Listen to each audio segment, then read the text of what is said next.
So ఇవాళ నేను ఒక విషయం అయితే మీ అందరితో పంచుకోవాలనుకుంటున్నాను. చాలా బాధ అనిపిస్తుంది.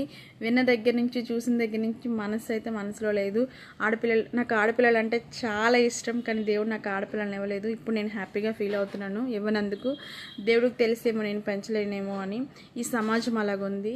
విషయం ఏంటంటే, సొంత కన్న తండ్రి కోరిక తీర్చలేదని కన్న కూతుర్ని కిరాతకంగా చంపాడు. అసలు తండ్రేనా, అసలు మనిషేనా, అసలు మనిషి అనే వర్డ్ వాడొచ్చా లేదా అన్నది అతనికి వదిలేద్దాము. సో ఇదంతా జరిగింది కాబట్టి మనము చాలా బాధపడుతున్నాము. జరిగిపోయింది, దానికి ఏం చేయలేం. జరగకుండా ఉండాలంటే మనం తీసుకోవాల్సిన జాగ్రత్తలు కొన్ని ఉన్నాయి. దయచేసి మీ అందరికీ, తల్లులకి అందరికీ నా చేతులు జోడించి ఒక విషయం చెప్తున్నానండి. దయచేసి మీ పిల్లల్ని ఇంట్లో వదిలేసి వెళ్ళకండి. అన్న దగ్గర, తమ్ముడు దగ్గర, నాన్న దగ్గర, మామ దగ్గర, ఎవరి దగ్గర వదిలేసి వెళ్ళకండి. మీతోనే తీసుకెళ్ళండి.